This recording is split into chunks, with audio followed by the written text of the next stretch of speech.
Hello? Hello? Hello? Oh, Jesus, that's bright. Gee, look how bright that is. Whoa! Ah, it's like I'm being cast into heaven. Hang on. How do I? That's too. There we go. Is that better? Hello?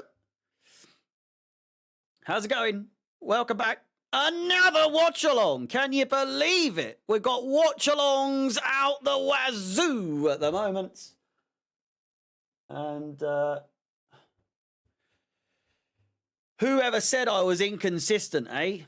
Whoever said that I was inconsistent? It's what we've always wanted. Well, it's here now for the foreseeable, to be fair. It's here for a bloody while. At least until the end of the season. And then off for a week just to recoup, just to relax. And then we've got the Club World Cup.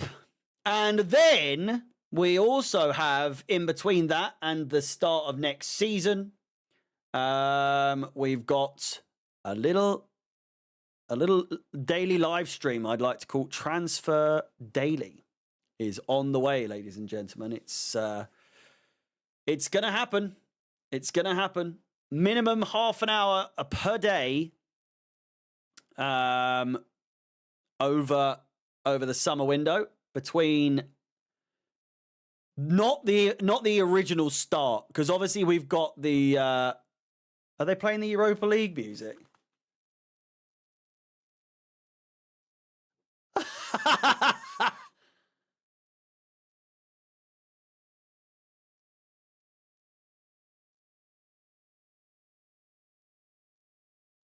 That is embarrassing, isn't it?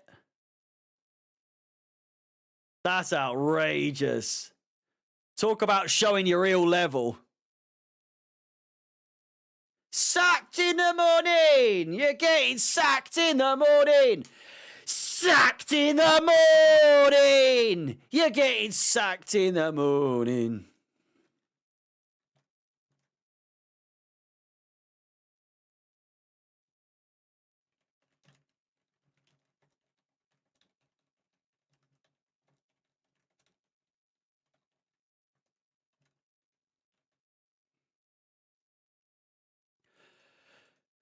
Sorry, I had to tweet that.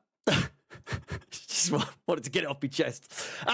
Yeah, we've got I've got something in the pipeline where I'm going to be doing daily streams. I think I've mentioned this partially in passing, sort of like in the last couple of. Why the fuck am I so yellow? Do I look orange? I look really yellow and orange. I don't know if it's... Is that better? That's a bit better. I think that is better. Yeah, so once the season ends, that'll be it. Potentially Conference League final, of course. Conference League final day will be fun.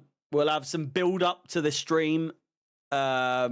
About an hour before kickoff, I will do like thoughts coming into the game, a bit of hype up, and then fuck off for an hour, and then come back for the full shebang.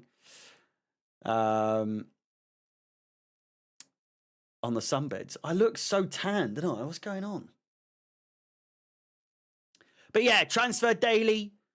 I've just got plans to do a minimum of 30 minutes every single day, 6 p.m. on 6 p.m. UK time on weekdays, and I think 2 p.m. on Saturdays and Sundays.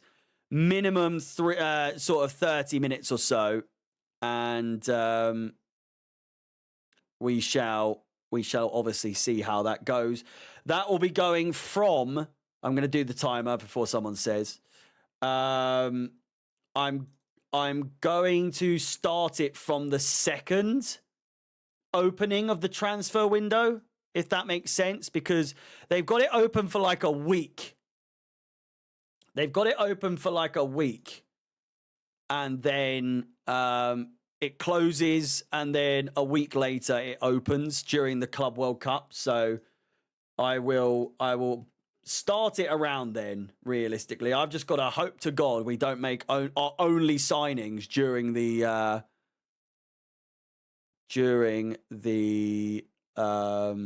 what do you call it? During that 1 week.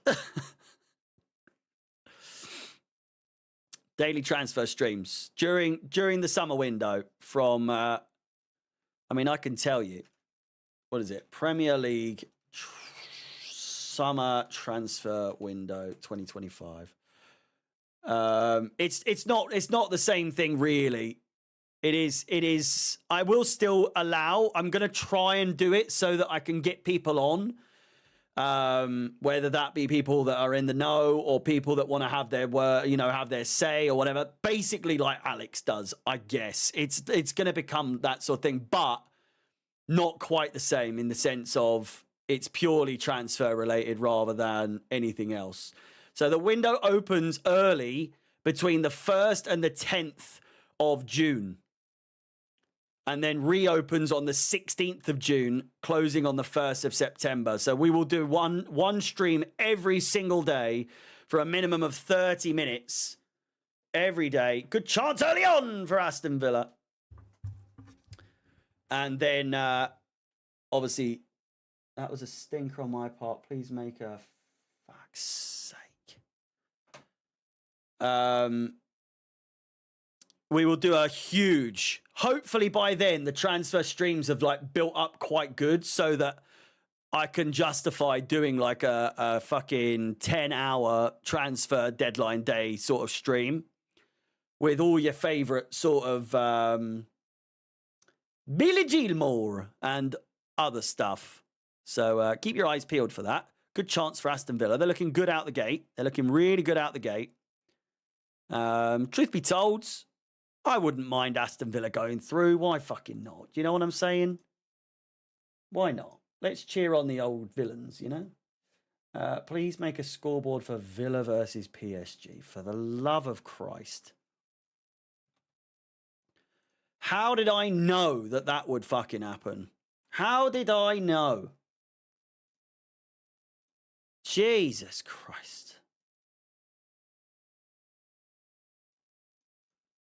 Hang on. I'm just doing Alex a favor. As per usual.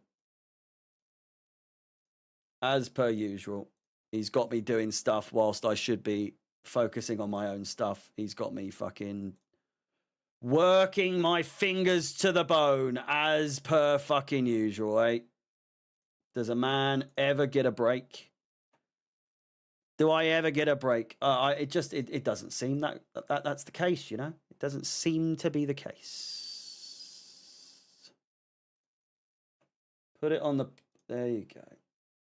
Fuck me. You want a scoreboard? Here's a scoreboard, you fucking dickhead. Oh. Need to get back to you about that. Yeah, sorry, I still haven't had a chance to. I mean, I probably should have had a chance to read it by now, but we'll discuss. When will we get back to this level? Seems we are further away than last year. I don't know if that's the case. We're as far. We're definitely not further away. For next season, though, making a scoreboard for watch-alongs. What? What are you talking about? A scoreboard for watch-alongs?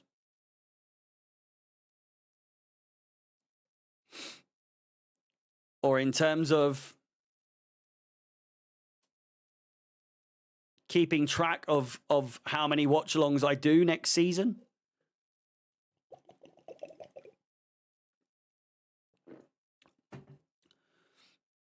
Say if someone scores, you put Jackson 41. Oh, what? Under the goal? I suppose. That's a good shout. putting the goal scorers under the scoreboard, I suppose. Is that what you mean? No, it's all good, Luke. It's all good, mate. In fairness, I've kind of, I guess, had to come up with something else. I still wasn't necessarily sure what I wanted to do, in fairness. I think the original idea was what I intended to do, but, you know, things change, and I'm pretty motivated to do the Transfer Daily streams. And if people want to come on at times, if people have things they want to say, then I'll work something out so that we can have a bit of a forum for people to say what they want to say about situations, or if, you know, they have an opinion. But for the most part, the Transfer Daily streams are just going to be like short bursts, half an hour to 45 minutes, maybe an hour if it's a bit of a fucking mad one, like a breaking news sort of segment. But besides that, yeah, 30 minutes, encapsulate everything that's happened within the day in 30 minutes and move on, pretty much.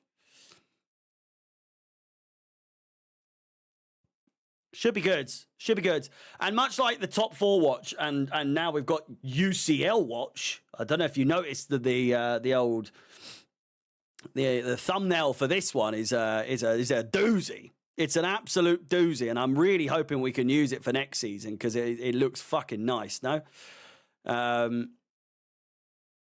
fingers crossed.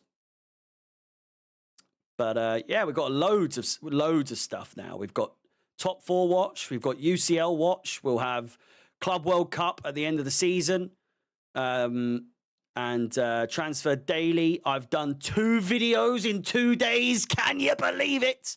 The link to today's video is in the pinned comment in the chat. So if you haven't had a chance to watch that, give it a go. It's on Liam Delap and the whole situation surrounding him. So we'll see. Good chance for Marcus Rashford. Motivated. Mate, I've got time off this the next 2 weeks in case I hadn't mentioned it like a million times. So it makes sense to get it.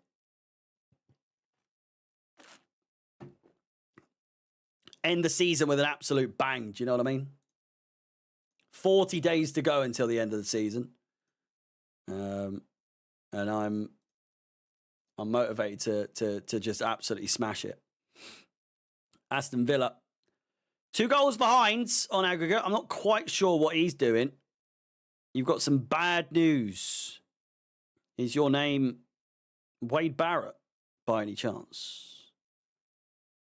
Borak Banjaluka lost. For fuck's sake. It's outrageous. It's absolutely outrageous. This commentary reminds me of Pez. Who's commentating? Is that Alan Shearer? He carries the ball. Joe Terry is one, the double. Is Dembele, I think. Tielemans. But we've got a couple of things to talk about today. I'm going to wait until half time to talk about one of the topics I want to discuss. Because I want to make a video out of it, to be fair. So we'll have a little chin wag about a certain situation that is brewing or has been brewing for quite some time at half time. But in between there, let me know if you've got anything you want me to discuss. Then by all means, ask away, and we'll crack on with some Chelsea talk, Maresca talk, whatever. Palmer's Instagram post. The one from the Wolves game, or has he posted something recently? Cole Palmer. Enjoyment. People look into it fairly deeply. We back. Is it his Insta story? Chance here for Aston Villa to break away. Rashford. Poor first touch from him. Dispossessed. Ollie Watkins has been dropped for this game, favouring Marcus Rashford's.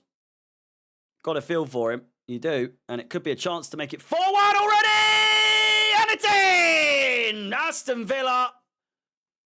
Hakimi with the goal. Aston Villa are out of the Champions League.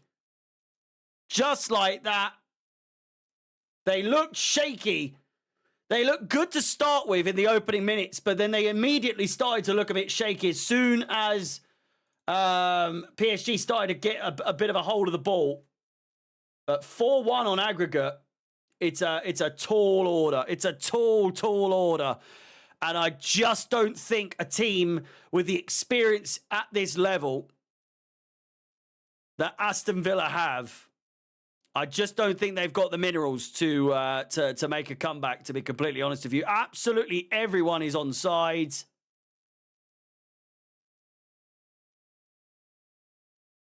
Absolutely shocking defending there. Who is the number 12, Luca Dean? It is. Luca Dean just not following his man whatsoever. He has just allowed Hakimi to come in completely unguarded there.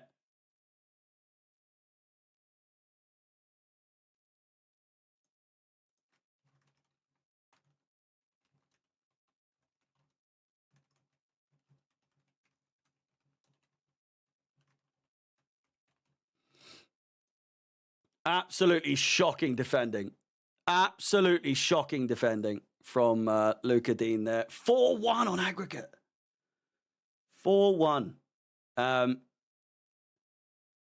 Is it the Palmer situation? Everyone on Twitter saying he's taken a dig at the current situation because of the wording enjoyment, despite it being a year ago today since that Everton game.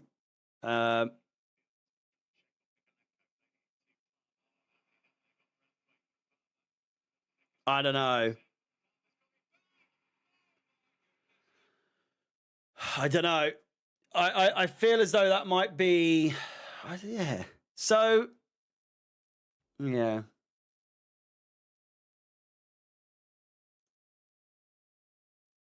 So the Cole Palmer situation, right? I honestly hadn't heard of it until you just brought it up. I am someone who likes to delve into sort of like hidden meaning, or is there something behind what they're saying? And what you're saying is that the word enjoyment is what's being picked out here, is it? Even though it's been a year ago to the day since the game against Everton, which is what he's posted on his Instagram.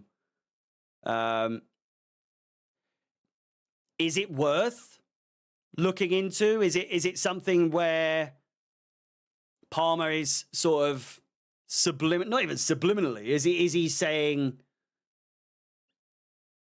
you know, better times back then, I was allowed to play a bit more freely, looking at just that style of play, looking at that passage of play as a whole is totally different to what we've seen Palmer being able to do for Chelsea for ages now. He hasn't played like that for 15, 16 games now. It's been a while. It's been a while. So, I mean, if it is Palmer saying that, you know, it's pretty damning to I mean, everyone says it. Everyone's got the same opinion at the moment, is that he seems so restricted in the movement, restricted in the gameplay, restricted in what he is able to do. Like you say, under Poch, he had more of a free roam role, being able to do what, you know, Joe Cole, Eden Hazard, so on and so forth. Those players could thrive in that situation. And frankly, we are seeing anything but. We're not seeing Cole Palmer thrive at the moment. We're not seeing Cole Palmer play to his strengths. We're not seeing him play anywhere near to the level that he was under Pochettino, under Maresca earlier on in the season before everything seemingly changed. Just like that, everything changed like so suddenly. Is it crazy to suggest that Palmer is unhappy? Is it crazy to suggest that Palmer is venting and saying that, you know, I miss being able to play in such a way? Is it crazy to say that Palmer is just letting people know, you know, this is how I feel? I don't think it is. I don't think it is. And I also don't think it's I don't think it's out of order, him posting that sort of thing. Listen, social media these days, players, for the most part, it doesn't work out well when they do vent. I'm trying to think, can anyone think of any situations where players have taken to, I mean, Andre Onana did one recently and it just looked a bit weird, but there's countless instances, I'm sure, where players have gone to social media to vent. Sancho, a massive one, obviously. Yeah. So social media doesn't play a good role in any capacity when it comes to football.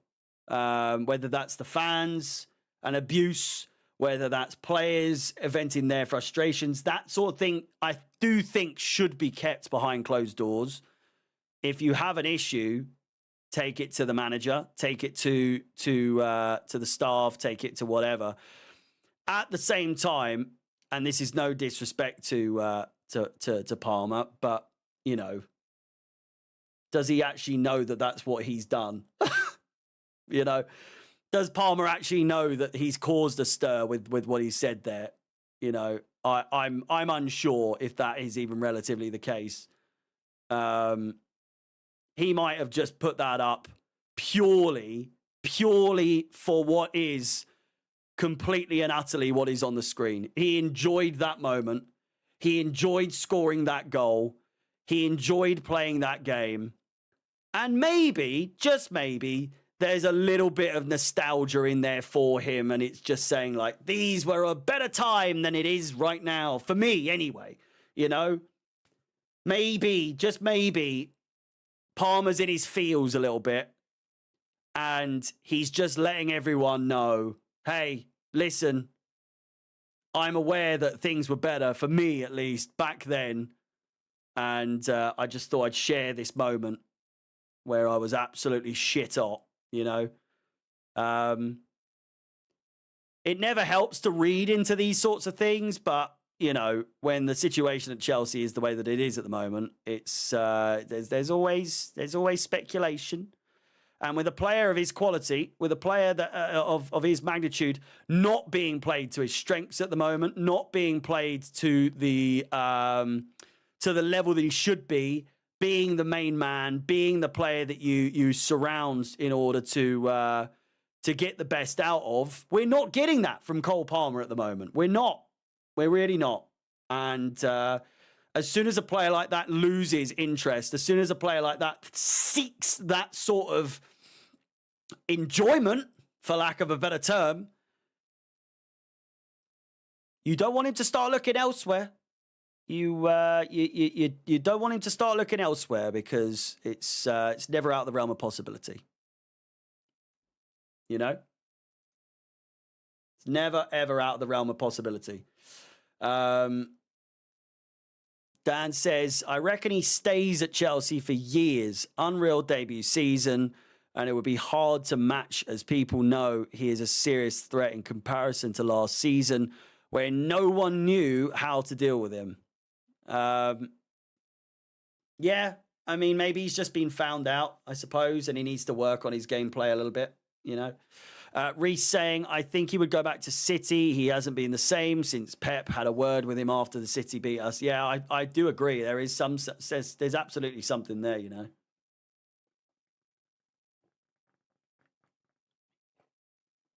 I reckon I reckon it wasn't like a complete and utter, just straight up offer. I reckon it was, you always have a place back at home. You know, I reckon it was one of those where it's like you always have, you know, you can always come back if you want. I know I didn't give you the time that you wanted. It didn't work out, you know, but you can always come back when you want. You know, the door is always open for you there, Cole. And I wouldn't be surprised. I wouldn't be surprised. Is he a United fan or is he a City fan? I swear he's a United fan.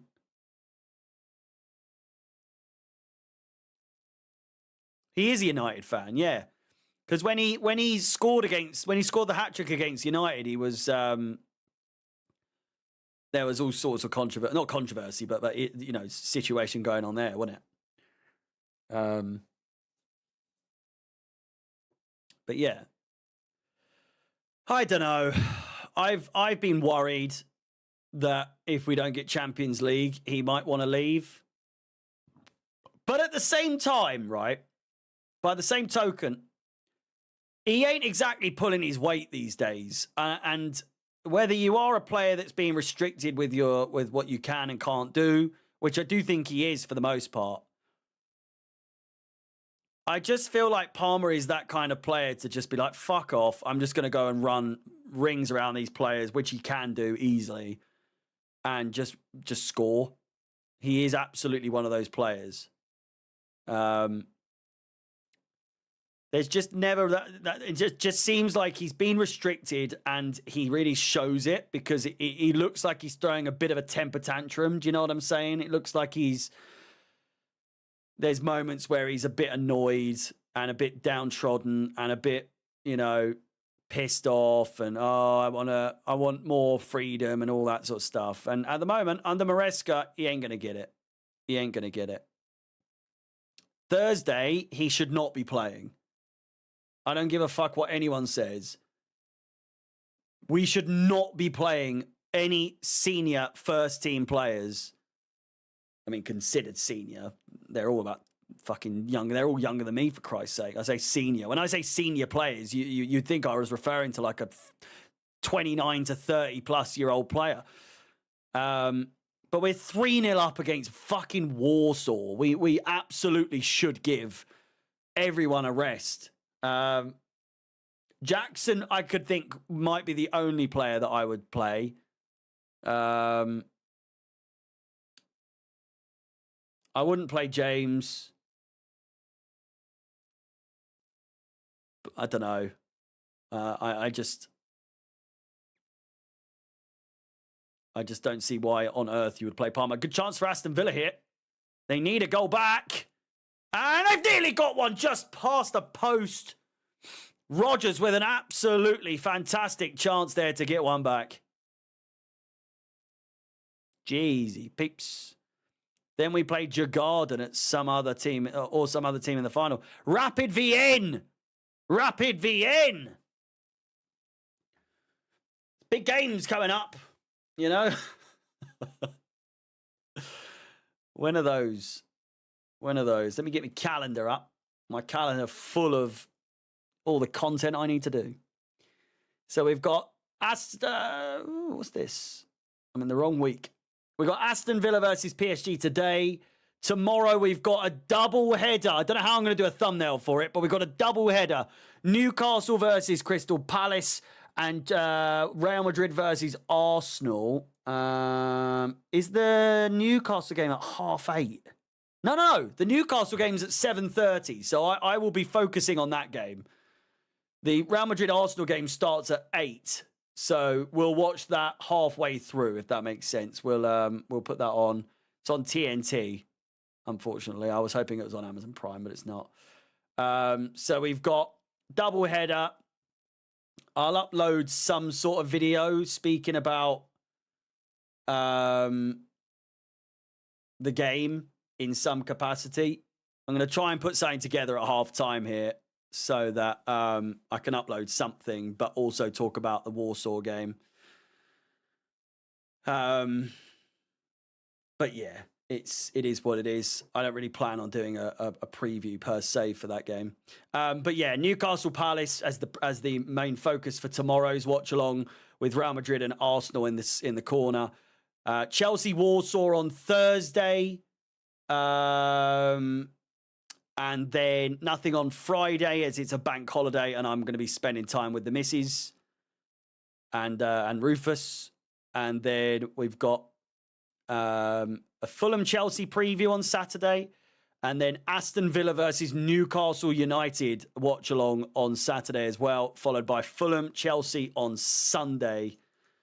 And then we go on to next week where we've got pretty much 1, 2, 3, 4, 5 days of watch-alongs as well. So it's forever busy these days. The old watch-alongs. You've gone from me being lacking in consistency to absolutely ramming you with, not literally, of course, but absolutely ramming you with content and watch-alongs and all sorts. I think I might even be posting 2 videos tomorrow.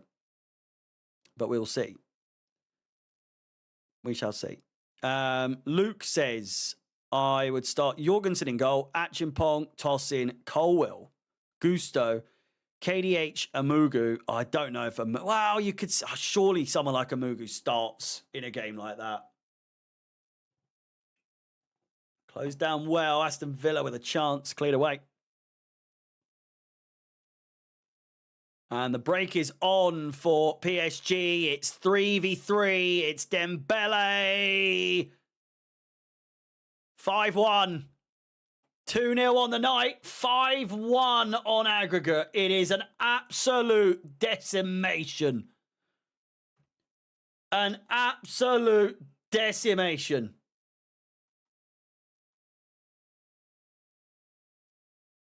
Dismantling Aston Villa in front of their own fans in their own ground. 5-1 on aggregate. Aston Villa with absolutely no chance now coming back. It is in some ways sad, but in other ways you love to see it, because I'd much rather this PSG. Oh, he might be off. He might be off. But in some ways it's sad. Sometimes it's good, because I want this PSG to play against Arsenal. I don't want this Aston Villa to play against Arsenal. Do you know what I'm saying? So it's not all bad. It's not all bad. It's a fantastic goal, an absolutely fantastic goal, and PSG just showing that they are levels above Aston Villa, who, let's be honest, they've done well, but they're you know, they're not Champions League quality. And that's bold to say. I'm not, and just to say, if you're fucking gonna say, well, Chelsea aren't, are they? I know they're not. I know Chelsea aren't Champions League quality. That's not what I'm saying. I'm just saying Aston Villa. Aston Villa are not Champions League quality, as they are showing here. 5-1 against PSG. Are you having a fucking laugh? Jesus Christ. I know this is a good PSG side, but come on. That said, this could easily be PSG's year, you know. PSG finally do it. And I wouldn't be upset.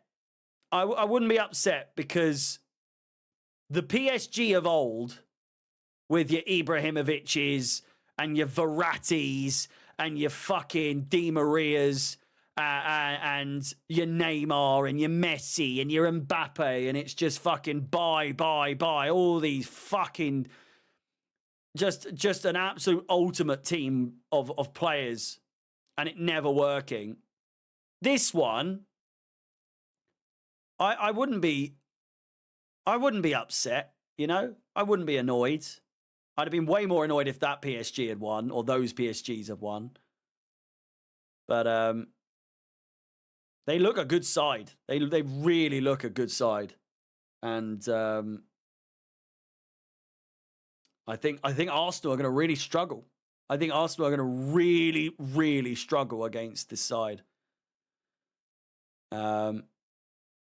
And for a team that love their French imports, it'll be fucking hilarious to see a French side knock them out. You know, in a season where everyone's worried that Arsenal are going to win the Champions League, a French side knocks them out. Poetic. Poetic to say the least. And now with... Oh, that's a long day, you know, for opening 25 minutes. And it could get worse. These poor Villa fans in the pissing rain, they will never, ever forget this day. And it's an absolutely mazy run. If he fucking scored from there, you'd be walking home. Do you know what I mean? Sorry, there's a fruit fly or a bug.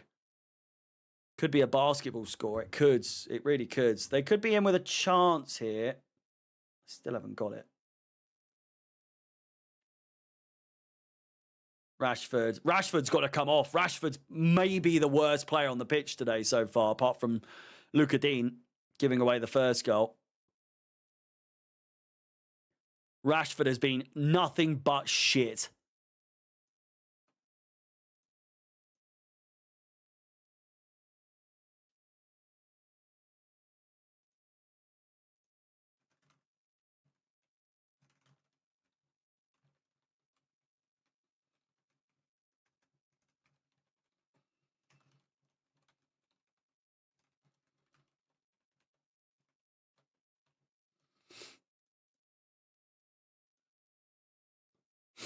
What were you going to say about the lineup? Oh, sorry. I didn't finish, did I? I'd start Jorgensen, Achiampong, Tosin, Colwill, and Gusto. I could see... I feel like TNT or Amazon seem to think Arsenal and Barca are the final by that graphic. Why are they... They're showing... it just said like all the action for the Champions League coming up for you know, the remainder. You know, we still got games to come in the Champions League, and it's Rice and Lamine Yamal, and that's it. Why would you not include all players from every single team still in the competition? It's a bit weird. It's a bit weird. Good chance! Rashford goes down. He's done it again. It's Tielemans anyway. I was going to say he's stunk up the gaff again.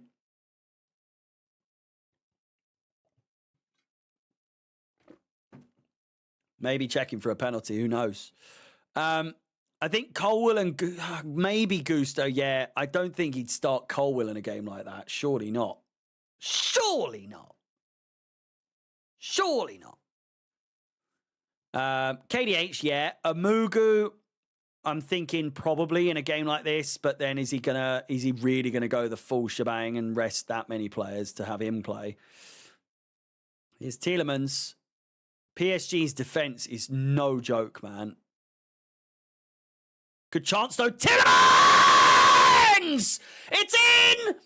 Wow, it's gonna take some way to come back, but what a comeback this would be! What a comeback this would be! We've had 3 goals already. Let's not get too excited. Let's not get too excited. But you never know. You never know. The adrenaline rush from this. We've seen PSG throw away games before. He's well on. It's a huge deflection. Absolutely massive deflection, but it's going to take some luck. It's going to take some luck for them to get through at this point. I'm sure they'll take anything they can get.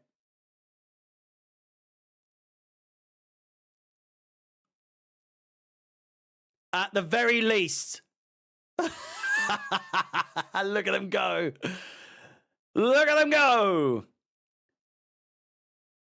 At the very least, they've had something to cheer about, you know? They've had something to cheer about. Madueke, George, and Jackson, I could absolutely see as the starting front 3, though, for sure. For sure. I can't get this fucking fly. 10 minutes to go. Oh, the first half. There will obviously be extra time. McGinn picks it up. He goes down in the box. And it's going to be a foul against McGinn.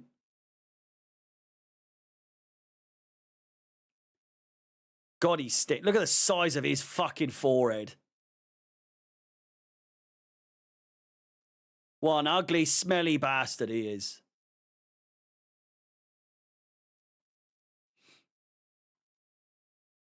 Little rat. Caicedo and Enzo already overplayed. Why not rest them when you can? Yeah. But I'm just saying. Amugu. When did he lose his hair? Who? McGinn?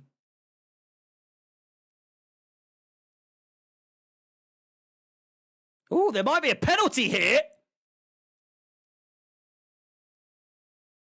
Hakimi's kicked out. Hakimi's kicked out at McGinn's head there. He didn't contact. He didn't make contact. I don't think they're going to give one.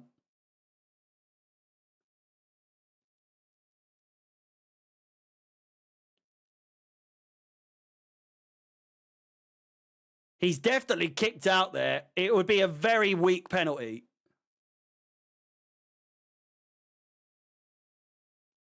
But 100%, 100% he's kicked out there.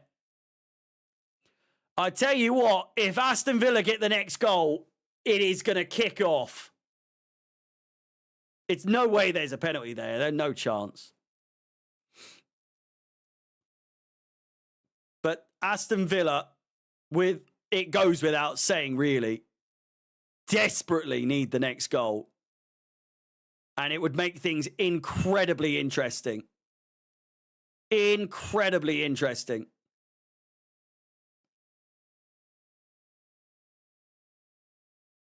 I just think the likelihood of PSG scoring again, though, is so high. So high! So absolutely mammothly high.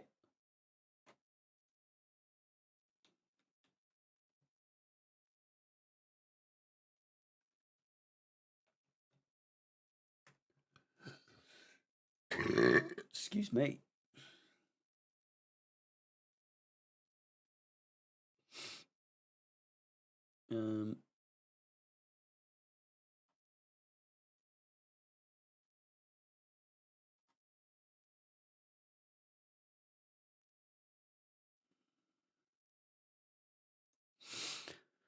What's the aggregate score? It's up there, mate. It's up there. I don't know. Is it way too small? Is it way too small? It is on the screen.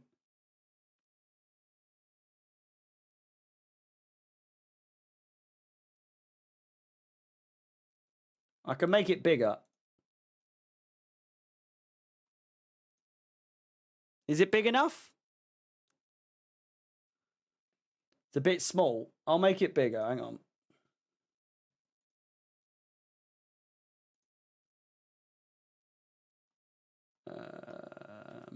Aggregate.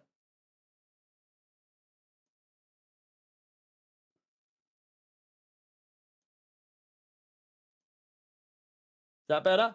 It's a bit big now, isn't it? Fucking massive. Chance for PSG once again. It's a bit big. Fucking huge. PSG with another chance.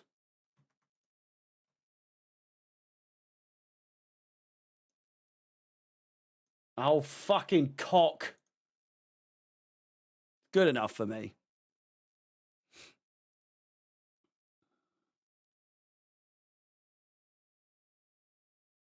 Hydra, we're going to get into that at half time, mate. It's funny you bring that up. We are going to get into that at half time.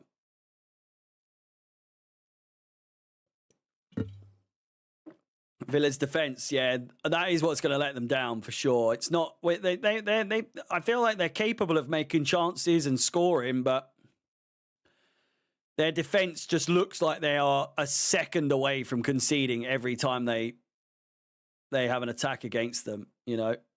McGinn, nice header back to Luca Dean, who absolutely shanks it.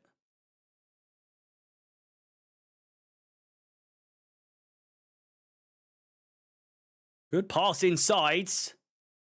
And again! Deflected again! And it could be offsides. Carries on. Luca Dean with a really good cross, this time a little bit too deep. Do I think the Arsenal tie is done? I don't think so. It's Real Madrid at the end of the day. And I've seen people say it's not the same Real Madrid. You know, it's not the same Real Madrid, blah, blah, blah.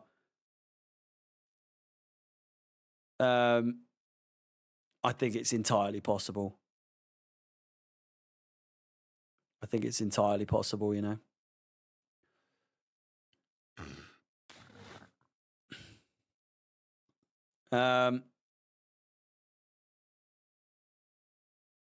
Anyone miss Rudiger? Yeah, for sure. McGinn's going to be some fucking idiot and get himself sent off in this game. You just know it. You just know it.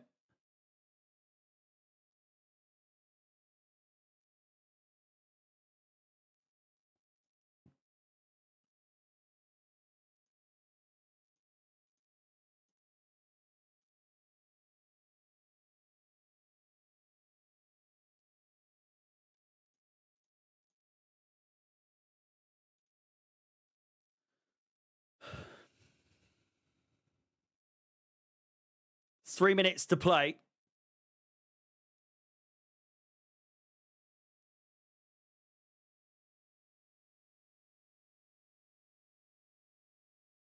Ball played forward. Is that Hakimi so high up? Jesus. Terrible ball wide. Too much on it. Defended well. PSG just absolutely mugging them off. They can't handle these wingers.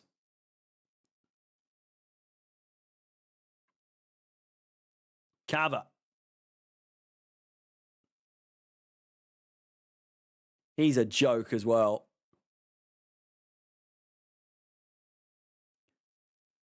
Deflected out for throw in. Barcelona versus PSG is as a final as your bet. I think that's the safest one to go with, to be completely honest. I just don't see. I just don't see Arsenal making it, you know. I think they played against, let's be fucking honest, Real Madrid versus Arsenal. Watch along tomorrow, Harrison says. Absolutely, mate. Yes.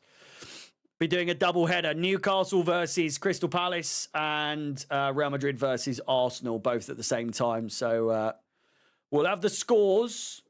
We'll have the scores on the screen for both. Ball played through. Dembele, I think it is. Defended well. Offside anyway.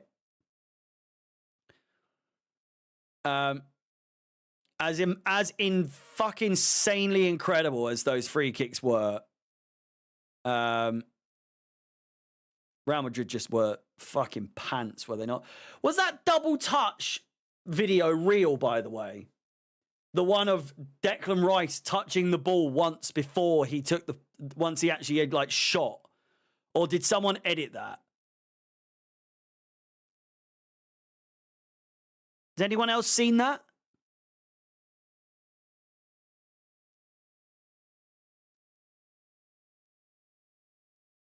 Oh, man, I think... Haven't seen it. You've not seen it? Let me look it up. Not seen it. Have I dreamt that? Declan Rice. Double touch.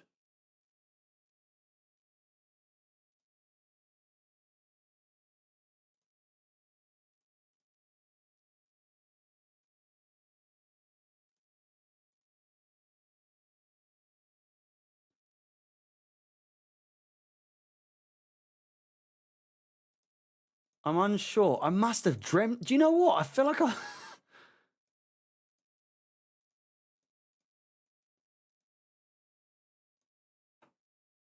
Why would I have dreamt that? No, there is definitely a video of it. I've seen it.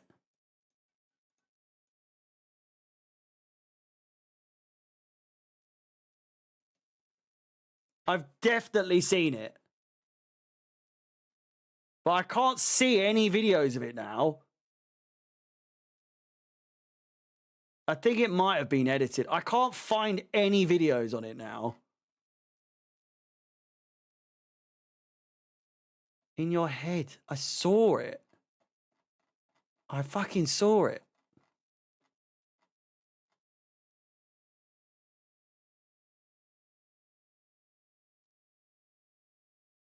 Too many ice baths. Duh.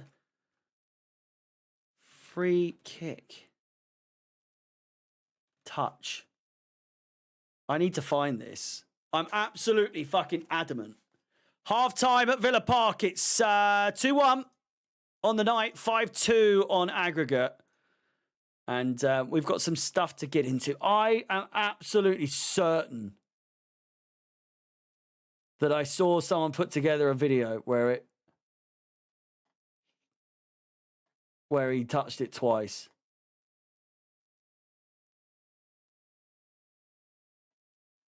I must have dreamt it, you know? I must have dreamt it. I must have dreamt it. But there we go. Half time. We've got some stuff to get into. Let me get all this shit off the screen for just 2 seconds. Can I, by any chance? I can. I'm making that smaller again. I'm sorry.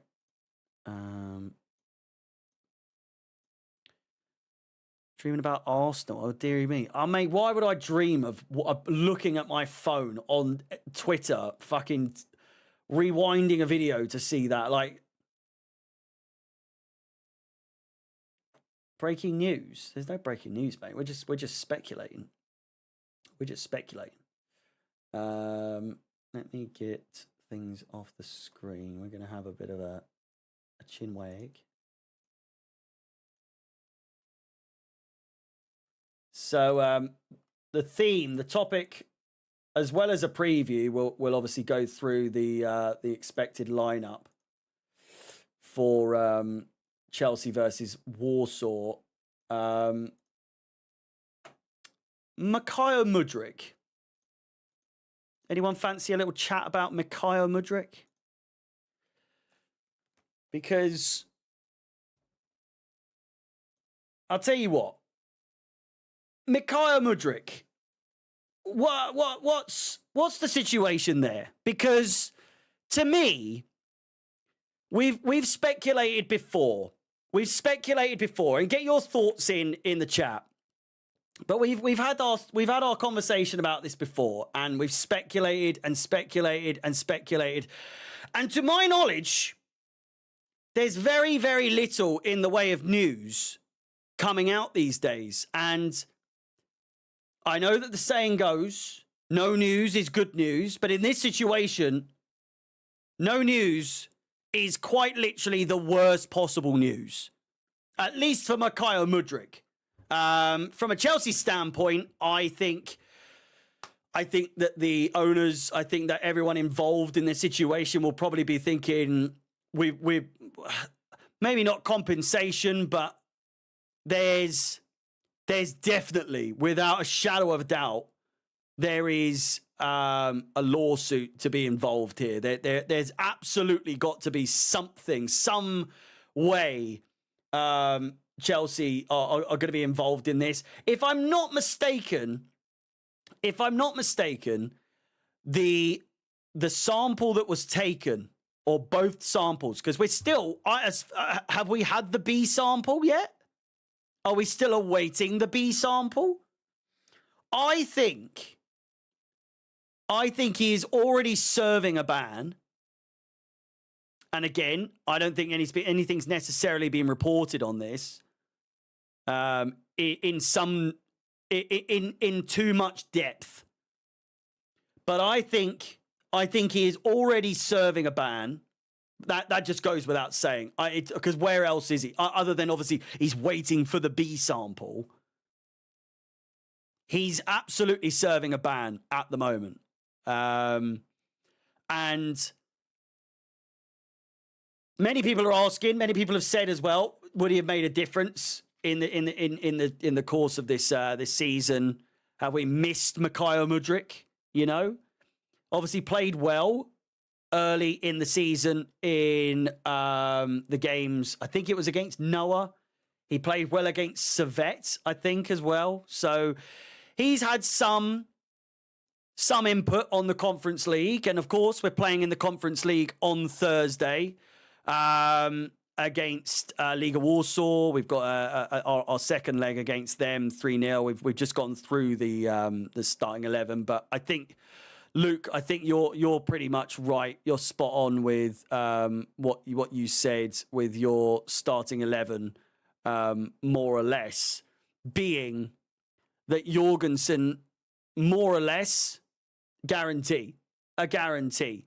Achimpong, you'd love to see him start down the right-hand side with Tyreek George, Tosin Adarabioyo. You mentioned Colwill, and we already said that I'm not necessarily sure that Colwill's going to be someone that was going to be risked for a game ahead of another London derby. It's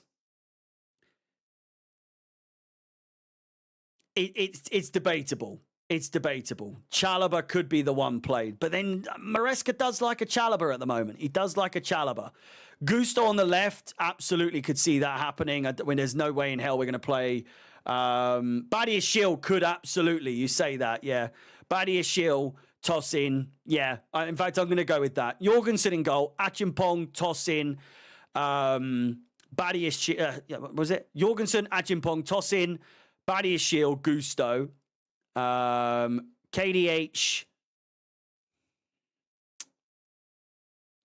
There really isn't anyone else. So I do think Amugu. I think you could be right with Amugu. Madueke on the right. George. Or Madueke on the left. I like George on the right, personally. I don't think we'll see Raksaki playing in the starting 11. But Jackson up top. But my point being, going back to Mudryk, is that this would absolutely be a game for him to feature in. I still don't know necessarily if Mudryk would be a starting player for Chelsea at this point. Would we have seen some sort of turnaround? Would we have eventually seen a level of improvement from Mudryk that would allow him to flourish and get into? Would he have even worked well under Maresca in this system? And it doesn't seem like anyone's working well under Maresca in this system in the last 16, 20 games or so. The fact of the matter is, I don't see a world in which Mykhailo Mudryk comes back to Chelsea Football Club. I think it's over for him. I don't know where he ends up, probably abroad. I think that the damage has been done. I don't see a way in which this comes back now for Mudryk. And whilst I think he's already serving the ban, he probably is going to have another ban coming, because if it's as bad as it's made out to be so far, where the news is pretty hush, the situation is pretty much under wraps, and no one seems to have any sort of insider information on the situation. It was all based on this B sample that no one seems to know a thing about, and I don't know. There was a picture that came out of him somewhere. He took a picture with someone's kid recently, like 3 hours ago. I think that picture came out. The Liverpool debut cameo sold us a dream, and it seems so long ago now. We all wanted it to work. It's another one of those Timo Werner situations. It's, there's a host of players that you wished it worked out for them. It's not going to. For me, the story, the saga, it continues, but it's over. I don't see a world in which Mykhailo Mudryk ever plays for Chelsea again, unless there is some absolute monumental breaking news that he has been cleared. You then think he's got to be ushered into the squad. He's got to be reintroduced. He's not been training with the side. He hasn't been in contact probably with anyone. He's been more or less exiled from the whole squad. And I just think the best thing is to take the loss, move on, try and seek some sort of compensation. If you get lucky, you get lucky. If not, it is what it is. In terms of predictions for the game on Thursday, I think it's hard to say because, listen, for the Ipswich game, I was absolutely dead set on. I'm as critical as anyone. I'm as critical as anyone. And I was, pretty adamant that Chelsea were going to batter Ipswich. I am someone who classes themselves as a realist, not negative, not pessimistic, but realistic. And if I was negative, I would have come into that Ipswich game saying that Chelsea are going to drop points. It's inevitable. We're going to fucking lose. But no, I came into it thinking, fuck me, this is a good chance for us to build up our goal difference. Yeah, they beat us back in December. But it should be an absolute breeze, an absolute walk in the park. This game, I think, is different. I think it's another maybe 3-4, maybe even 5-0 against Warsaw. Do I see them making a comeback? Absolutely not. If they do, fuck us, right? I mean, what more do you want us to do? It's a situation that's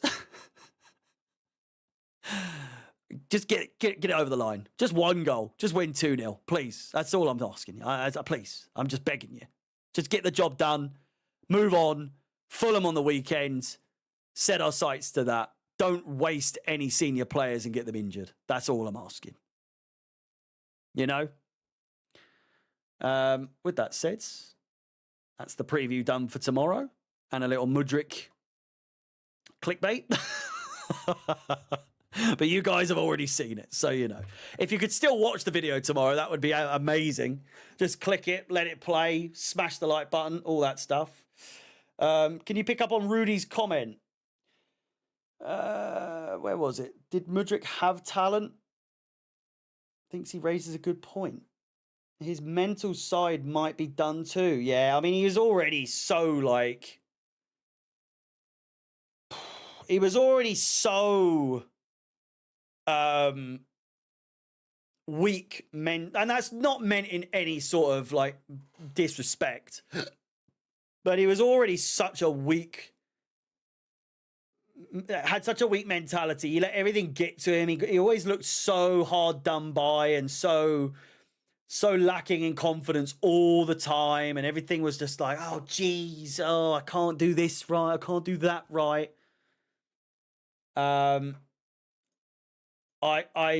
There's no coming back for him, at least at Chelsea. I don't see a world in which he comes back, to be completely honest with you.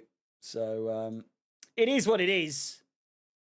It is what it is, I feel bad for him, especially if it was like a tainted sample, or not a tainted sample that they've taken from him, but what he has ingested or taken, whether that, be the protein powder or whatever it is that they're claiming it is. It's hard on him. That's really hard on him. He's such a hard worker by all accounts, He's such a hard worker and someone who really strives and looks to be the best possible person they can be. There's no discredit in that. You can't disagree with that. You can't disagree that Mudryk doesn't at least come across as someone who he really does try to be a good guy and a good player and do everything he can to do the right thing. So it's one of two possibilities. One, he's been done up the ribs and someone's fucked him completely and ruined his whole career. Or he just wanted that extra edge to be like, is it just me not being good enough? Or, I can use these drugs to maybe better myself and improve where I need improving. if that's the case, the lack of confidence, the lack of belief, self-belief, all that sort of stuff, it's believable. It is believable. And you look at his physique, it's not like he looks like he's on steroids necessarily. I don't even know what they're claiming it was. It was, oh man, I did 2 videos on Mudryk the day it happened, actually. They said what the drug was, but I can't remember what it actually was for. It's not a steroid. It's just something. It's a substance that is banned, but I don't know if it was a performance enhancing drug. You know, I can't confirm nor deny.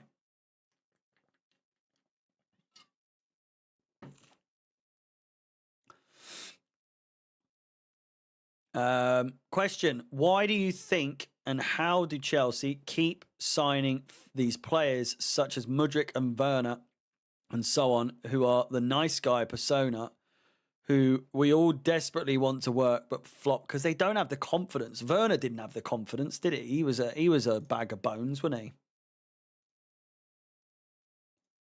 He was a nervous Nelly.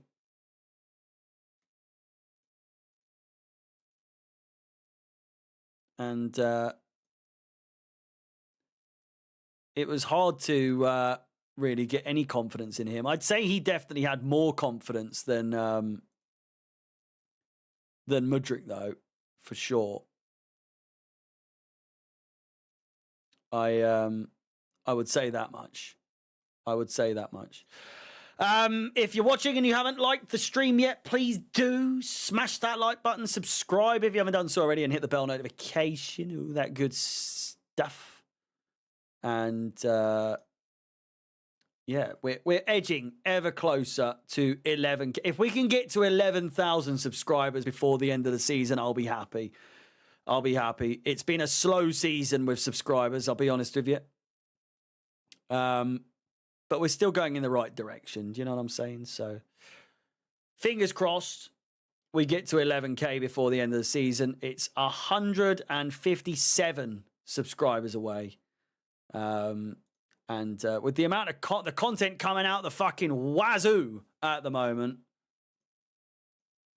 it's absolutely possible. You know, it's absolutely possible.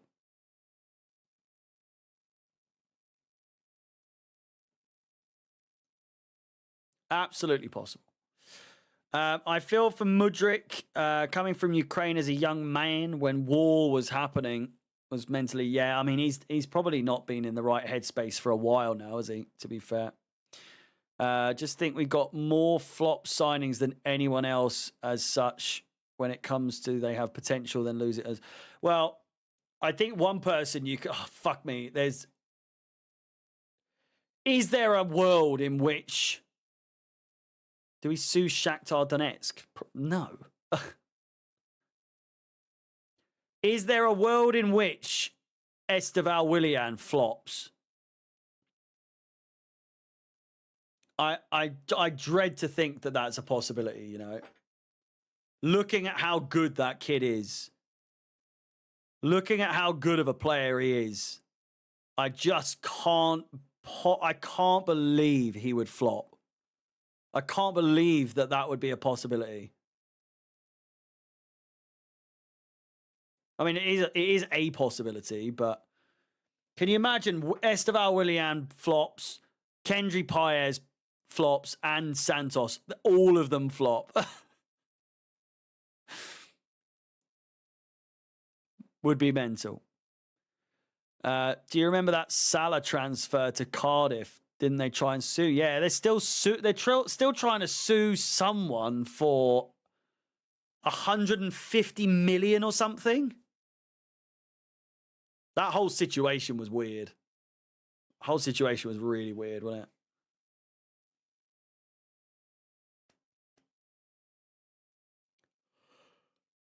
it? Second half, he's underway. Chance here for Villa early on. You would really think an early goal would put them in the right direction.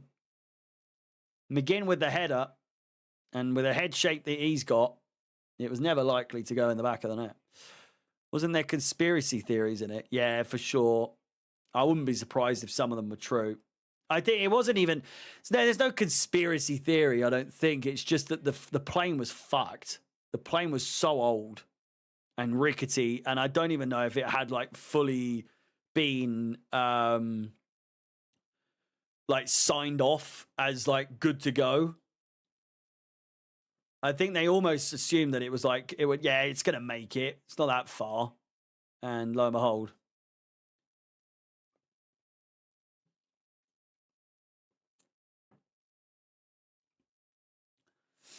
Jesus, already 5 minutes played, more or less.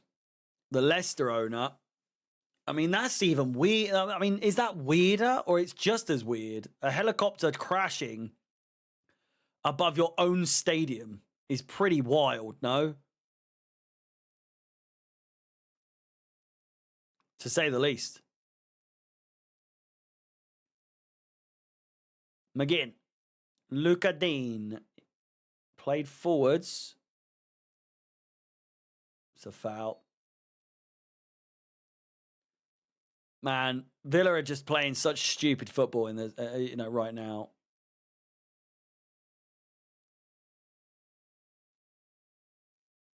Just making fouls constantly, just giving them away, falling into trap after trap after trap.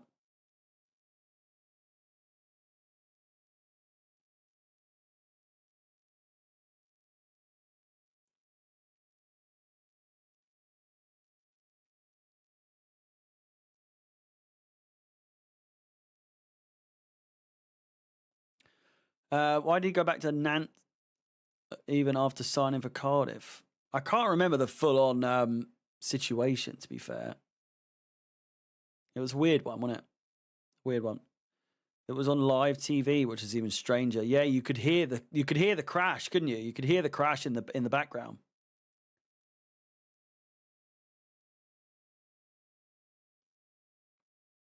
What's the score in the other game? It's still 1-0 to Dortmund. It is 4-1. Wow. There's still some coming back. Inter versus Bayern as well. Interesting game. Good chance for Villa all the way! Oh, my word! It's an absolute mess! Oh, they should have scored there. They should have scored there.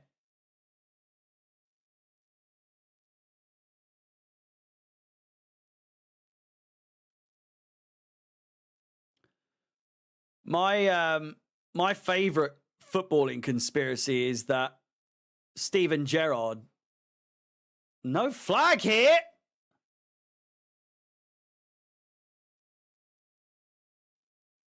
It's a fantastic finish.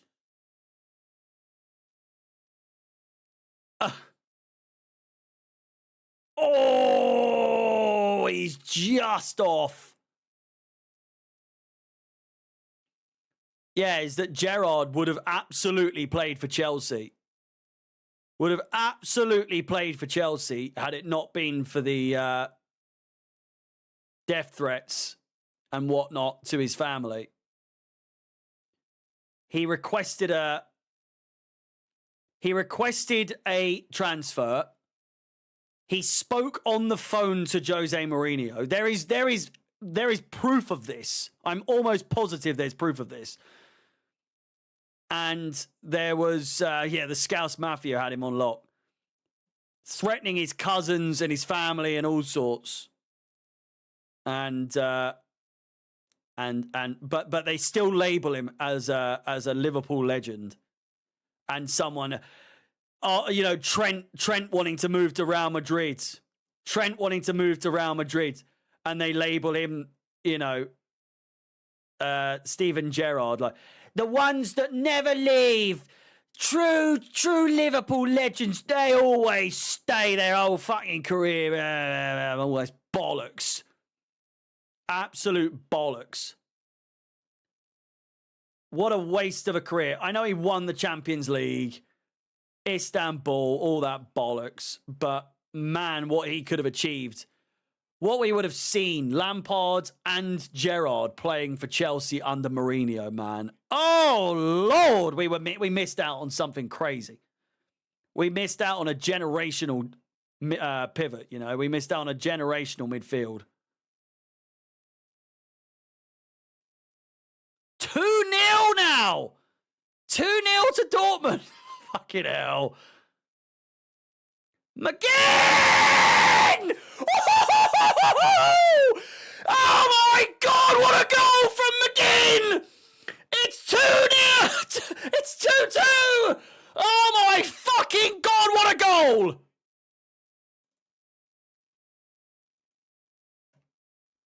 Oh my God! The game is on! What a goal! He might absolutely reek. He might be an absolute rat bag. But he's absolutely thunderbolt that into the back of the net. It's 3-5 on aggregate. It's 2-2 on the night. We may well be on the cards here for one of the biggest comebacks in recent memory. Jesus Christ, they couldn't, could they? They couldn't. You never know. You never know. The Aston Villa fans, they'll be getting fucking right in it. The fans are going mad. The fans, he absolutely stinks of piss. Don't make two mistakes about it. Make no mistake about it. Oh, Pissy McGinn, here he comes again. Can he get another one? Just 2 goals in it. 2 goals in it. Mate, I'll tell you what, I've picked some bangers. I've picked some absolute bangers for games lately. Let's not get it twisted here.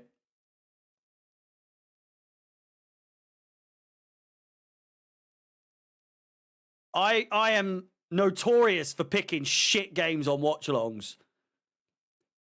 I think besides I can't remember, there was one recently that was pretty bad. Here's Rashford. Here's Rashford. Here's Rashford! Oh, what a save by Donnarumma! They need another goal. They need 1 goal. Sooner rather than later. They can't leave it late. They need another goal quickly after that one. And Rashford has nearly absolutely cunted that into the top corner. What a game this is. Fuck me. This is football. Oh, my word. These are the games you love to watch as a neutral. Headed. Clear away. You just got to think it's too little too late, you know. Rashford gets past his man. And again, crosses it in! It's in!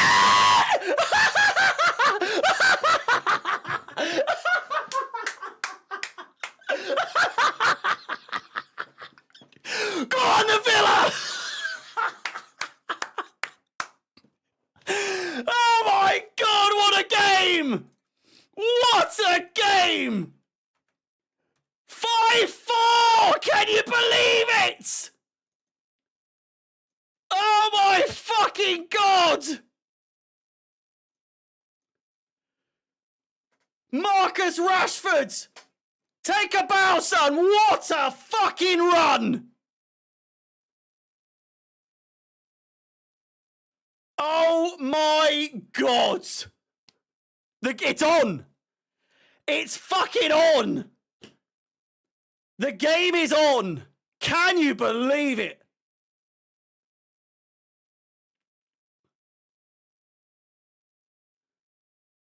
Arsenal fans around the country are going nuts. They want Villa. They don't want PSG. They want Aston Villa.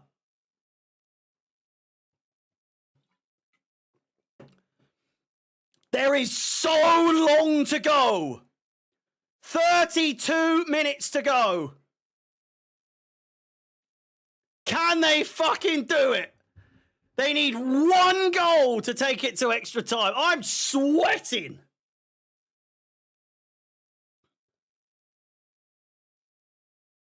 I don't know, you know. I think I would rather PSG. I think I would rather PSG if I'm an Arsenal fan. I would rather PSG.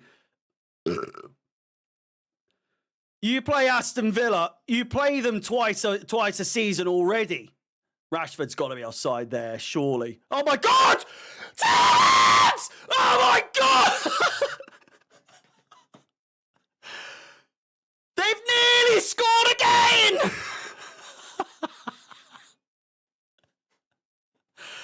Oh my God, what a save! What a save! This is football, man. This is absolute heritage. This is football heritage.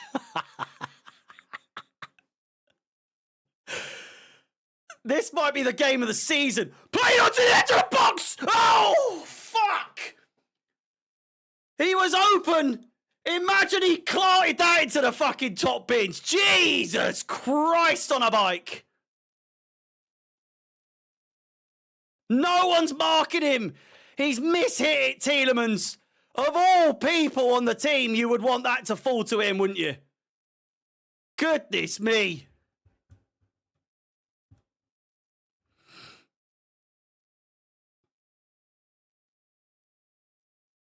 Oh my God. I bet there's at least one person who thought, I'm just going to save the night here. I'm going to save the night and drink my sorrows away. 2-0 down already. 30 minutes gone. Run around your room if Villa will score. I've already done it when they scored the last one.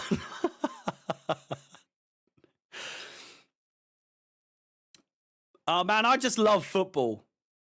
This is like proper football, isn't it? Just fucking hit and hope, you know? They're just shooting for fun. Oh, my God.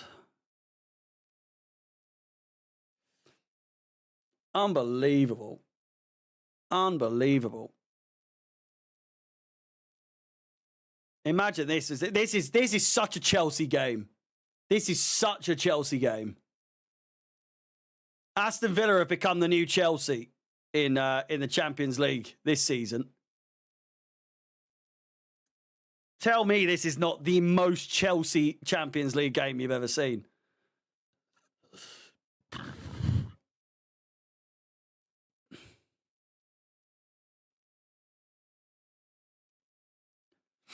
Chelsea United last season, man. Oh, my God.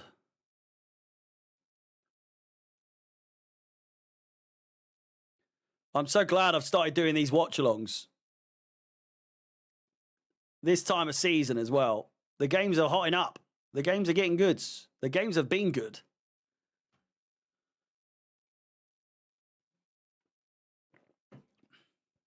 PSG just doing enough now at the moment to slow the game down a bit. They could be in with a chance here. Corner ball off the face of Konsa. It's a shame that Arsenal looks set to go through because I'd rather see Villa win if Madrid won, as I think PSG have a better chance of beating Arsenal. So on that basis, want PSG to win, if that makes sense. I think I understand what you're saying. I think so. Either way, Aston Villa can't be upset. I mean, they'll be upset that they've let some silly goals in. For the most part, PSG's goals have been really fucking good. Oh, it's a fucking good tackle there. Really good tackle there. Rashford would have been away, and it would have been 3-on-2 there. McGinn gets away from his man and dispossessed.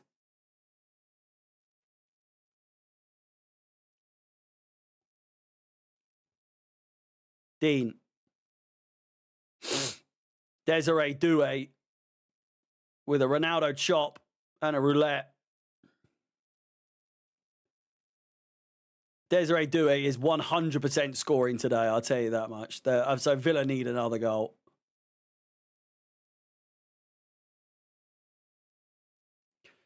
Basically, because Arsenal are 3-0 up, I want PSG to win to beat Arsenal. But if Madrid have won or be winning, I'd much rather see Villa go further in this season. I get what you're saying. You went for 5 minutes and they score again. Mate, you've missed it. We were going absolutely fucking nuts. We were going absolutely berserk. Please do smash the like button. If you haven't done so already, subscribe, hit the bell notification, all that good stuff. The watch-alongs, they're coming thick and fast. We've got a double header tomorrow, maybe even a triple header if the Inter versus Bayern game is any good. But we'll be focusing on Newcastle Crystal Palace primarily in terms of top four watch. But we'll also have an eye on the Real Madrid Arsenal game. Chelsea versus Legia Warsaw on Thursday as per usual. And then, of course, nothing on Friday, but then we do have Newcastle versus Aston Villa on Sunday. On Saturday, I think, actually. No, No, on Saturday. Yeah, Saturday, 5:30. And then Fulham, Chelsea on Sunday. It's also WrestleMania weekend, baby.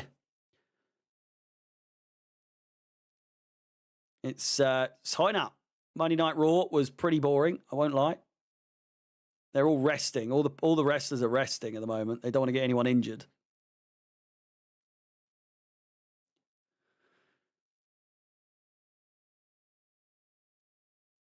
Why was Asensio not on in the first place? Arguably their best fucking player at the moment. Yeah, get old Pissy off. He scored a banger, don't get me wrong, but Asensio, is he not allowed to start against PSG or something? Because he was on the bench from the get-go against them last time. Shit how it's on Netflix. WWE Network was better. Said absolutely fucking no one ever. If you're talking about the catalogue, that will update and get more and more as time goes by. But Netflix is so much better.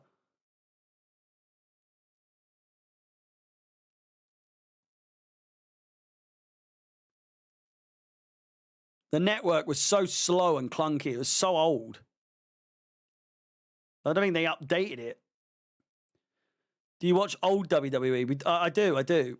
We've been watching a lot of the old WrestleManias. We went through every pay-per-view from like 2017, chronologically speaking, from 2017 to now, so that my girlfriend could like sort of understand what was going on. She understands like the storylines a lot now. Like she gets everything now. Some of the older stuff, not so much. Like, I'll have to explain some things. But not everything. A lot of it's common sense anyway.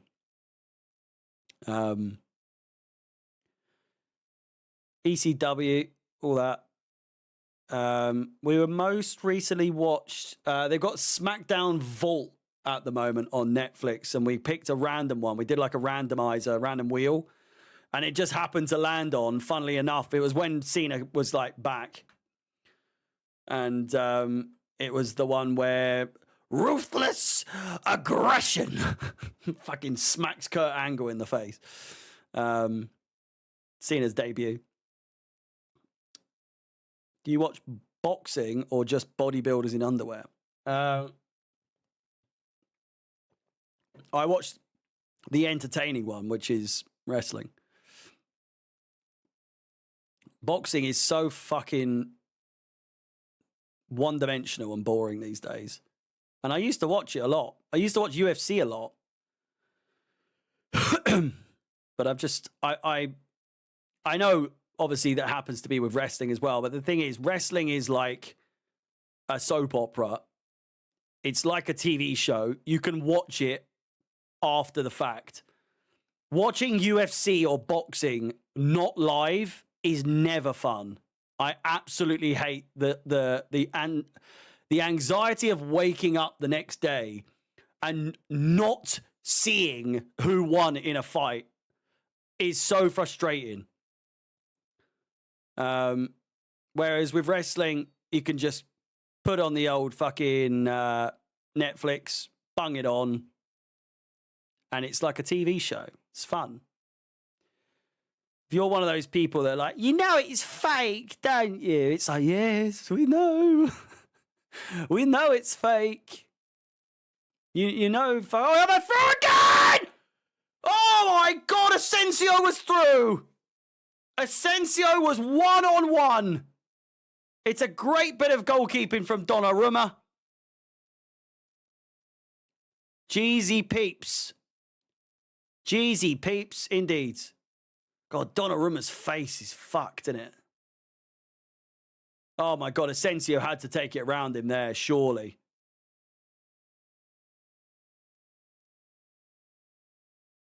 He's got to take him around him there.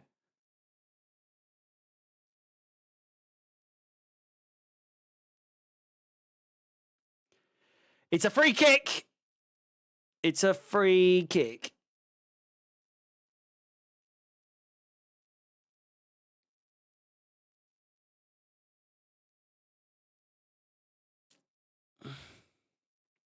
Rashford! Oh!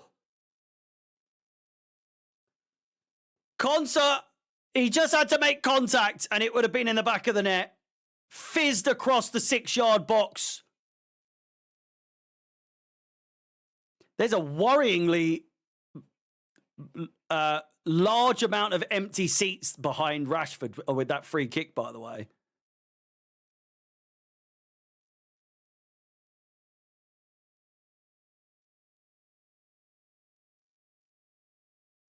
Oh, man, the focus on set-piece coaches pisses me off, man. It pisses me off.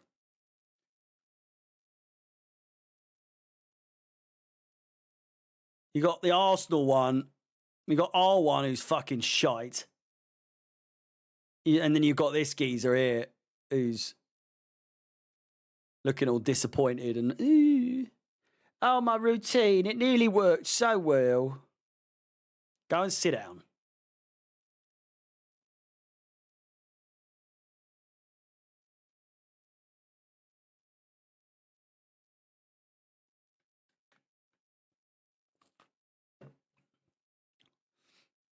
Villa have to send him back. They haven't got a chance to buy him. He's extended his contract at PSG already.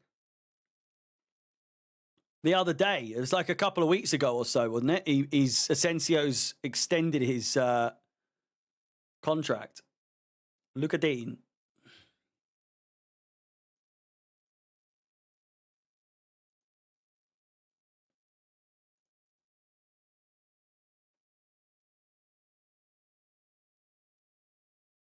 He extended before he joined. Oh, I could have sworn I saw it recently.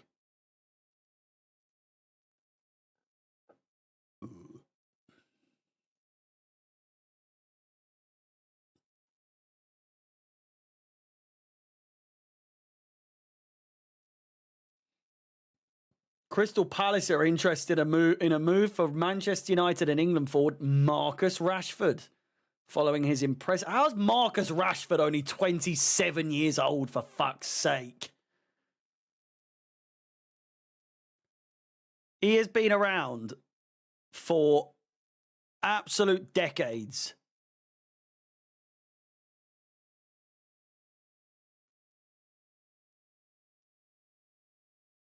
According to The Sun. I'm on BBC Gossip at the moment. I love the old gossip page. Gotta love the old gossip page.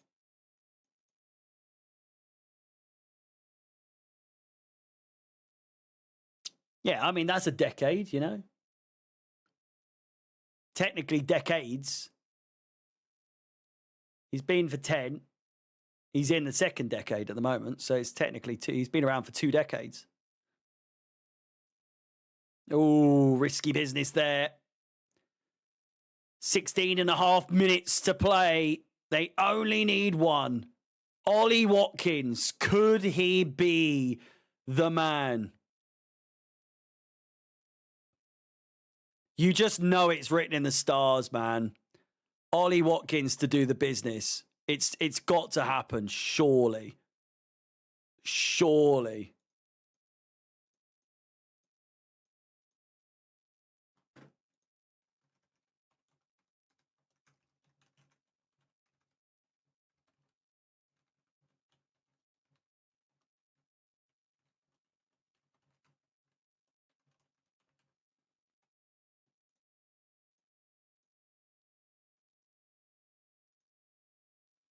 Good evening.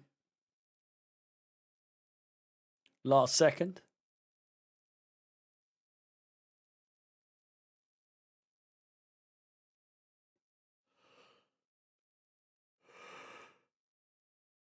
Fucking hell.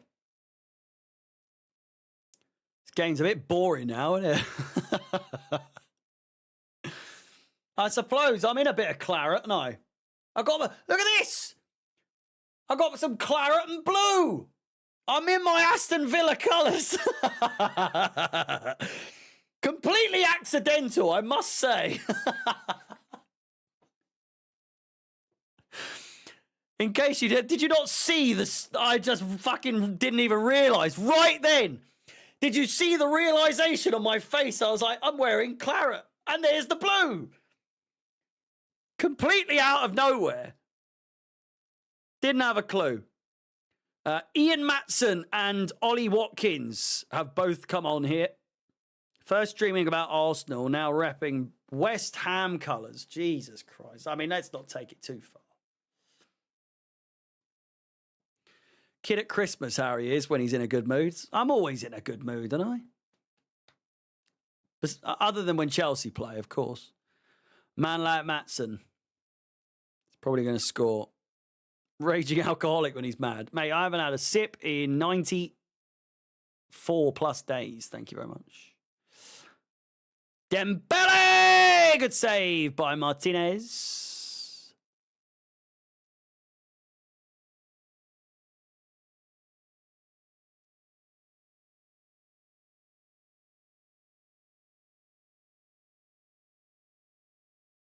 Corner ball. Nearly there. 6 days to go, mate. Pretty much 5. Day 95 tomorrow. 5 days to go. Can you fucking Adam and Eve it?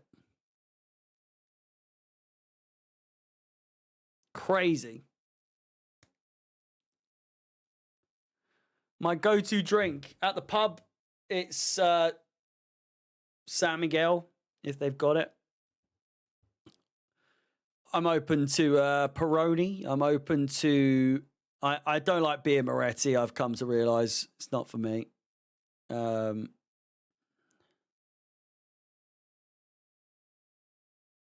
Same with Asahi. I don't like Asahi. Strap ramen's good. Very heavy, though. Very heavy. I say I don't like beer Moretti because it's too heavy. But then my favourite is San Miguel, which is arguably the heaviest of all the beers. You know? Cobra, love a Cobra. Cobra and Singer beer. Singer beer is a fucking belter. My local has a Singer beer on draft, and it's fucking nectar. Absolute nectar. Chance here for PSG. And it's over the bar. Reese, man, thank you very much. I really do appreciate it. When the 100 days is over, have a beer on me, mate. Reese, these days, that'll only just cover it. But thank you. I'm only joking. Thank you very, very much, mate. I really do appreciate the super chat. Means a lot. And thank you for your support, as always, mate. You know I love your little... your videos and your edits that you send me. And I don't mean that in a condescending way either. I'm trying to be soppy, you know? I appreciate you a great deal. Guinness. I like a Guinness. I like a Guinness. I sometimes I can only stomach one. And sometimes I can have 6. I will say I probably will get on to drinking Guinness more often now because I think, is it like 95 calories for a fucking pint? Here's Asensio. The goal's got to come soon. It really does have to come soon. Oh, and over the bar. Calories, pint of Guinness. Oh. Where have I seen that then? 210 calories. What? That's not right. There's a beer, I'm sure of it. Hello, Astro. There's a beer, I'm almost positive. I was fucking positive it was Guinness. Guinness Draft. 199 calories. I suppose that's still lower than most. I don't know. I've just got to not drink loads. That's all. Let's get sentimental. What's the biggest thing you've learned these past 95 days? That I function so much better on the watch-alongs. No, this isn't just the biggest thing. But one of them, in terms of the streaming and the watch-alongs, I'm so much more productive and so much more like razor sharp focused wise on streams when I'm not drinking, which it seems obvious, but I always used to think the streams were better when I was pissed because it seemed more entertaining. But I feel like when I'm on the ball and I'm like fully with it, sober, everything, I feel like the streams are better now. You know, I feel like the quality of the streams are better.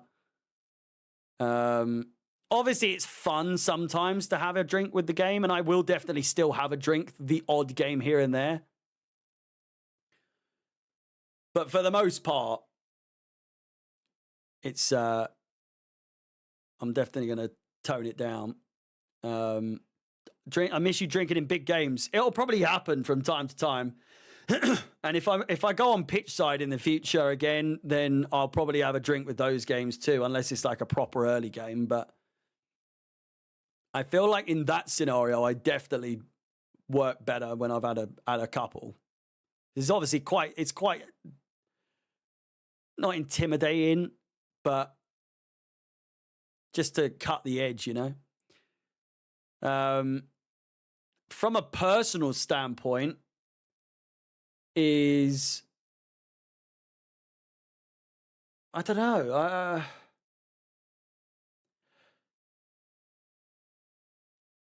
I just appreciate food a lot more. From like I do sweat a lot less actually. I appreciate food so much more. Whereas before it was like anything in sight, sort of like I've got money, I could buy takeaways whenever I want. I fancy a pizza, I'm gonna have a pizza. You know, I want a curry, I'm gonna get a curry. And it got to the point where it was just so tedious and boring. Whereas now, when I get a takeaway, it's gonna be special occasion, it's gonna be one where I'm like, me and the missus are giddy, sort of like, do you fancy a takeaway? Oh, go on then. Oh, you fucking, cheeky. Whereas it's a bit of fun. Whereas, if it's every day or every other day, it's like, do you fancy a McDonald's? And it's like, oh, I don't know. Oh, go on then. Gets a bit boring, you know. Villa have lost their momentum. They absolutely have.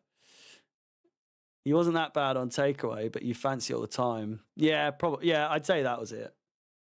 I'd still have like two a week. I was never as bad as like having one every single day. It was never that bad. First takeaways are Chinese. We're having it when we go and stay with.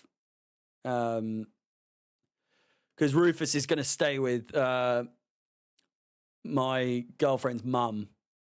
So when we come back from holiday, we're going to go and stay there for a couple of days and get Chinese.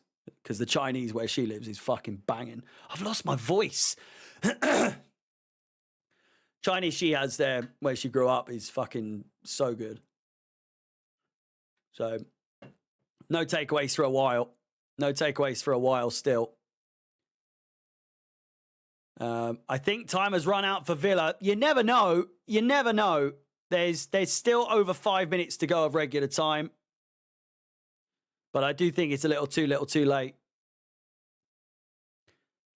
First mainly without a takeaway and a beer. No, not really. I think my last one, I think I might have... No, I don't think I drank with the last one, to be fair. I can't remember. It stays on so late. You can't drink watching wrestling because it's on so late. It's whenever it was in like Europe. Last summer, it was in like Paris, Lyon and other places. And I was getting battered watching those. I'd have a beer and a fag in between matches every fucking match. And it was just so bad. It was just so bad.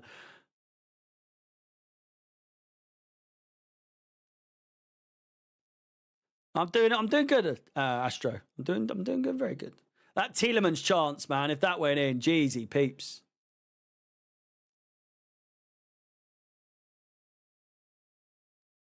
Also, how's Rodgers not anticipated that? Just in case Concert didn't get ahead on that.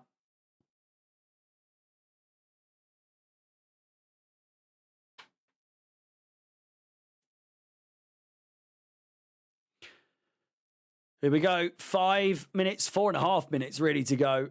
It's been a really good stream. Really enjoyed it, guys. As always, it's we're on a good run at the moment, aren't we? Last night was great. Tonight's been really fun. Tomorrow, I hope to see a lot of you there. It's an absolutely massive, massive game in terms of top four implications. Newcastle will go third tomorrow if they beat Crystal Palace. And it's their game in hand. It's their game in hand over Chelsea, or over everyone, really, but it's their game in hand. So once they play that, they're level. You'd like to think, right? Best case scenario is Palace get a win. Palace get a win, right? And let me look at the table. I mean, I've got the table here. I think, is this up to date? I think it is. I think it is. It is. Newcastle lose. Even 1-0. That's down to plus 15. Level on games. And then they lose to Villa, say, for instance. We can go back above them. As long as we beat Fulham, which is obviously a big ask.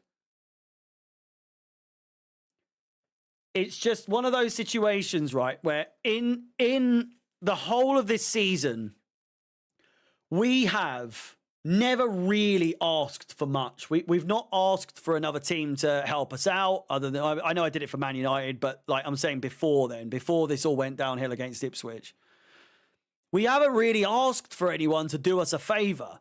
You know, it's just kind of happened, and we've been lucky as a result.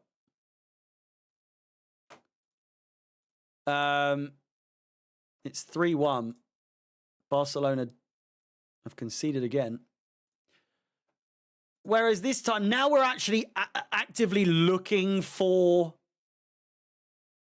We're actively looking for help. We're looking for teams to drop points. It ain't going to fucking happen. It ain't going to happen, you know? We've left it too late. We've left it way too late. And now we're actively looking for help. It's not going to come. It ain't going to come, you know? So, Barkley screamer, imagine. Played over the top. PSG are in. It's Desiree Doué. Here's the goal I was talking about. Great save. Corner ball.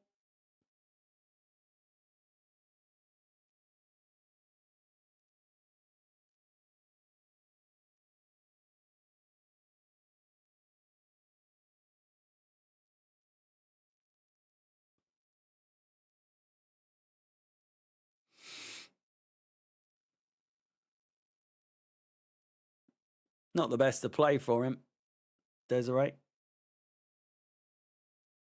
Looking devastated. Yeah, it is. It's too late now.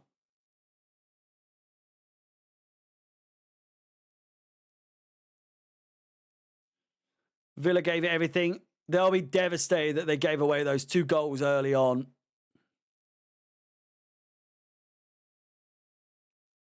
Absolutely devastated. Because the fact that they've gone on to win this is crazy, right? 3 minutes of additional time. If Enrique's, what do you call it? Colleague and his fingers were anything to go by.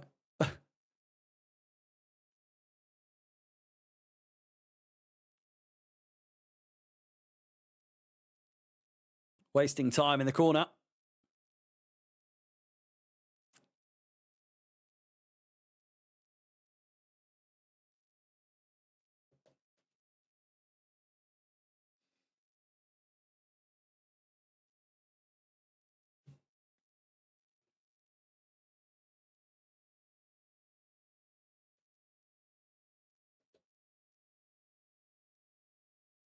Whoa.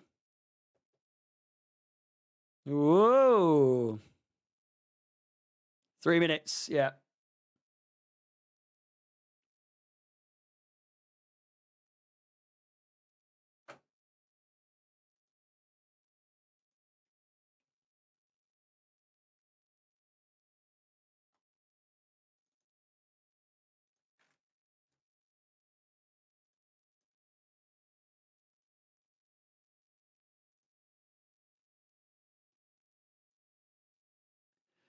Anyone liking the fact that I've been adding the minutes onto the side of the thing now?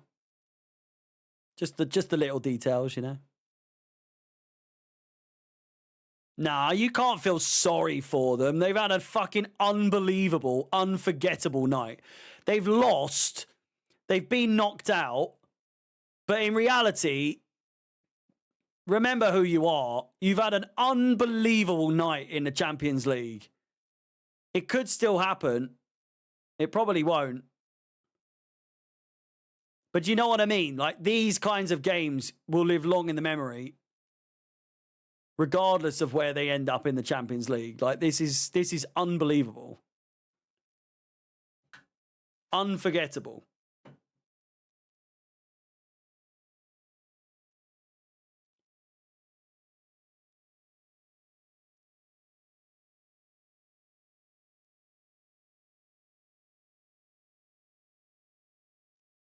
It's all over. It's definitely over. They're wasting so much time now. So close. So close. Can you believe it? And they had chances. They absolutely had chances to finish it off, you know. Or at least to tie it up.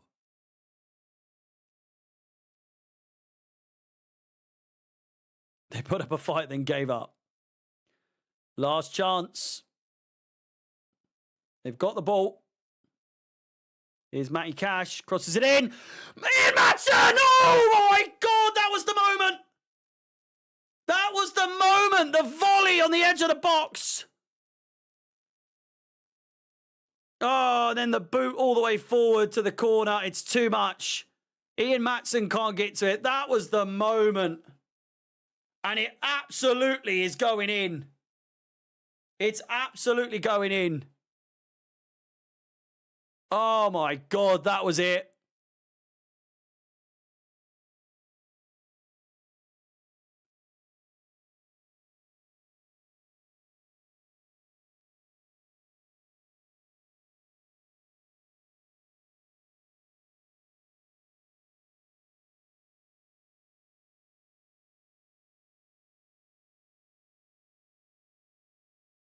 And there goes the final whistle.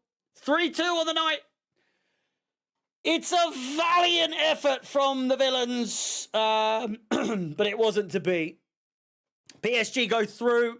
they will face either Real Madrid or Arsenal, who face each other tomorrow. I will be live for that game tomorrow, but I will be live at 7:25 UK time ahead of the game between Newcastle United and Crystal Palace. That game starts at 7:30 p.m.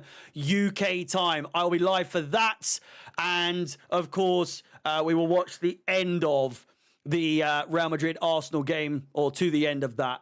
Unless Arsenal are getting if they're absolutely fucking peppering them, then I'll probably call it ends there. The focus is going to be Newcastle versus Crystal Palace, but we'll keep an eye on that game either way. With that said, as always, please do like the video, subscribe, hit the bell notification, all that good stuff. Another watch along in the books. Plenty more to come. We've got tomorrow, we've got Chelsea versus Legia Warsaw on Thursday. We've got Newcastle versus Aston Villa on Saturday. And we've also got Chelsea versus Fulham, or Fulham versus Chelsea. I can't remember which way it is, on Sunday. So much to come. So much to do. A couple of videos coming out tomorrow as well. So keep your eyes peeled. Until then, until I see you next time, Reese, thank you very much for the super chats. Thank you for everyone that's liked, subscribed, all that good stuff.